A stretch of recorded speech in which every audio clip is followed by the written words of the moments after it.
14h15 à Paris, l'heure de notre focus. Il est consacré aujourd'hui au combat de 848 Chibani. C'est le surnom donné aux cheminots marocains. Il y a une semaine, la SNCF a été condamnée en appel pour discrimination à leur encontre. L'entreprise publique devra leur verser plus de 170 millions d'euros d'indemnités. À travail égal, le traitement qu'ils recevaient à l'époque était très inférieur à ceux de leurs collègues français, que ce soit en termes de salaire, d'évolution de carrière, de couverture de santé ou d'âge de départ à la retraite. Retour sur un long chemin vers la reconnaissance avec Karim Yahyaoui.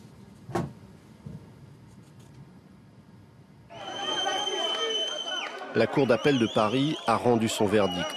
Ce mercredi 31 janvier 2018, elle a donné raison aux Chibani face à la SNCF.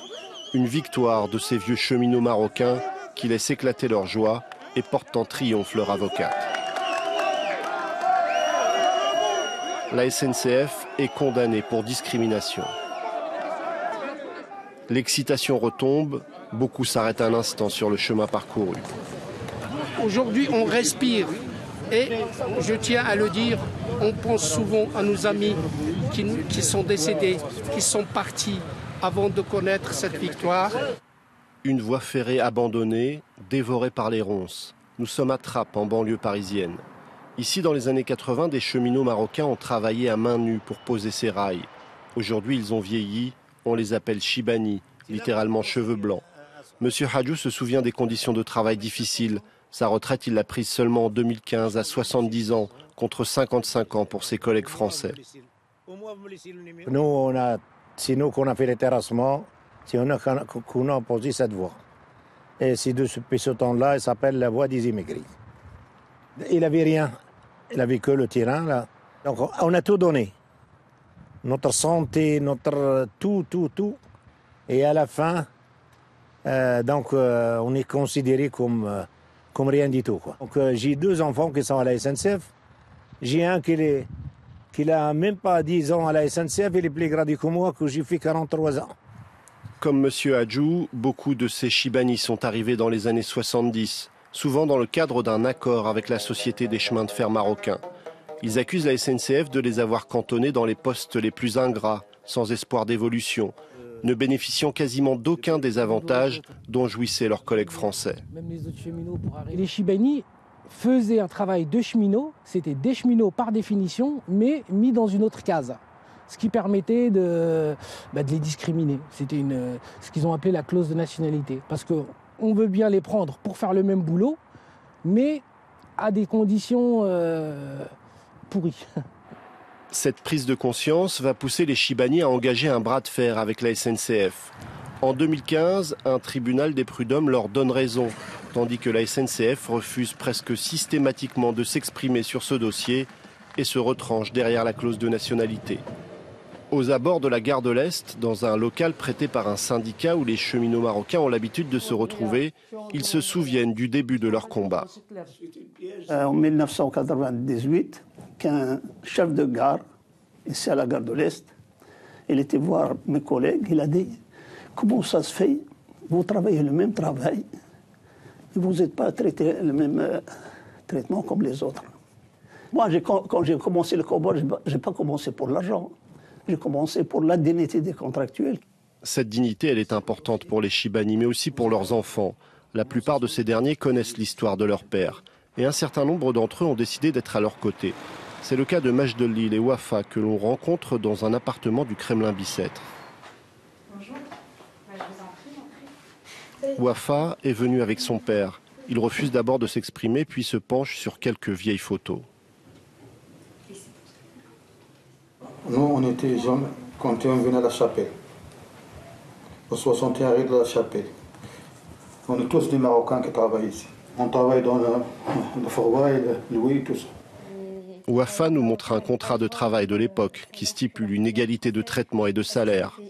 Ou encore un relevé de retraite qui montre le fossé abyssal entre les travailleurs français et les travailleurs marocains. Le terme Chibani, c'est péjoratif. Parce que ça veut dire vieux en arabe. Il faut savoir que quand ils travaillaient, quand ils ont commencé à travailler pour la SNCF, ils étaient jeunes. Mon père avait 23-24 ans à l'époque, ils étaient dans la force de l'âge. Ils se sont sacrifiés aussi pour leur famille, enfin pour leurs enfants, pour nous finalement. Pour ces enfants de cheminots marocains, le combat de leur père contre une grande entreprise publique, sans le soutien des syndicats, est tout simplement exemplaire. Le combat des cheminots de la SNCF, des Chibani aujourd'hui, du coup, il dépasse, c'est la partie émergée de l'iceberg. Je trouve que voilà, c'est un combat qui est important, symbolique, et duquel nous, on doit s'inspirer pour mener les combats qui restent à mener.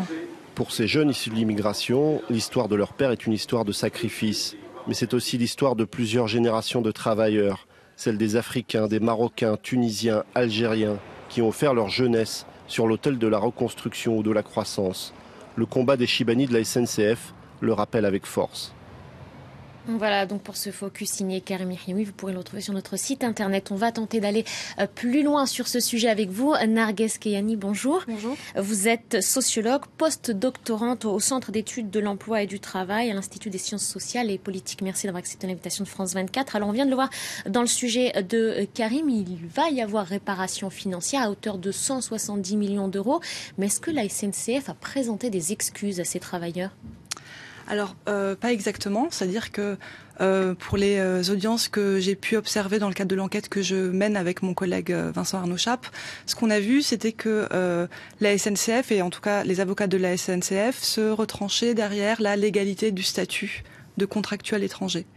Alors, à l'occasion de cette plainte et donc du procès, effectivement, au cours des audiences, il y a eu de temps en temps une position qui consistait à dire mais la SNCF a toujours reconnu le travail accompli par ces cheminots, elle les a toujours reconnus à leur juste valeur, mais pas à proprement parler d'excuses, puisque l'argument de la défense était que le statut de contractuel étranger et donc la clause de nationalité était légale et que donc la SNCF n'avait pas fauté.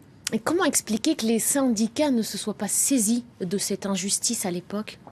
Alors, peut-être que c'est une idée un peu à nuancer, parce que quelque chose qu'on a pu observer justement dans le cadre de cette enquête, c'est que, en fait, si la mobilisation a pris forme telle qu'elle est, à la forme qu'elle a aujourd'hui, c'est un combat qui date, c'est-à-dire qui a commencé au début des années 2000, et dans la première étape en fait de la mobilisation, c'était tout de même une mobilisation qui a été avant tout syndicale, notamment parce que les fondateurs de l'association qui a porté la plainte devant les tribunaux, avaient une certaine expérience syndicale, avaient des contacts également avec certains syndicats, notamment Sudrail, et les premières mobilisations en fait elles vont consister à mener des actions syndicales, c'est-à-dire à informer, à sensibiliser, à se rassembler, à occuper le siège de la SNCF, et grâce à ce soutien, encore une fois, de Sudrail et dans une moindre mesure de FO, ils vont obtenir la réécriture partielle du statut des contractuels.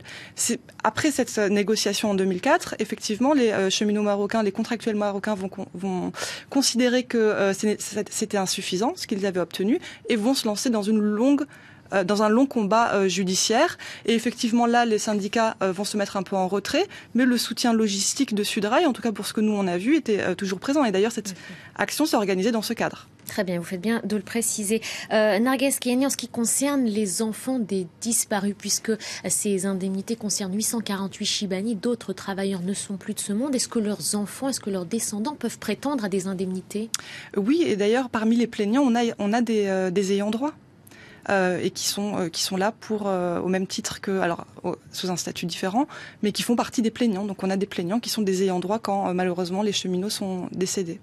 Cette victoire peut-elle faire jurisprudence pour d'autres affaires, puisque j'imagine que vous qui travaillez sur ces questions-là, est-ce que d'autres exemples existent et est-ce que cette affaire pourra justement leur servir et faire jurisprudence ?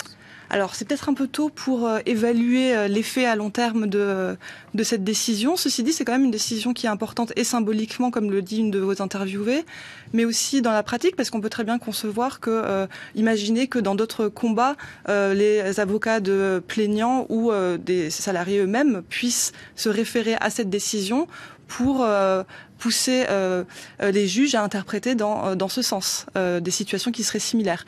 De là à dire que ça va faire jurisprudence, c'est peut-être un peu tôt pour l'affirmer. Mais est-ce qu'il y a d'autres secteurs, d'autres entreprises publiques concernées par ce phénomène ? Est-ce que vous avez été saisi pour d'autres affaires ? Non, alors non. Donc moi non, évidemment. Moi je suis sociologue et je travaille pas. Je suis ni avocate ni juriste. Mais en tout cas, on a un certain nombre d'employeurs encore qui ont cette clause de nationalité. Mais ce qui est intéressant ici, et ce que disaient les cheminots marocains et leur soutien syndical, en tout cas au début des années 2000, c'est que il est possible d'abandonner la clause de nationalité. La RATP l'a fait au début des années 2000. Et en tout cas, ce qui est intéressant dans cette décision ici, c'est que les juges ont reconnu l'effet discriminant de cette clause de nationalité. Ce qui était donc absolument recherché par le combat de ces Chibani. Merci à vous, Narges Keyani. Je rappelle donc que vous êtes sociologue, postdoctorante au Centre d'études de l'emploi et du travail à l'Institut des sciences sociales et politiques. Merci d'avoir accepté l'invitation de France 24. On va marquer une courte pause et on se retrouve dans quelques instants. Restez avec nous.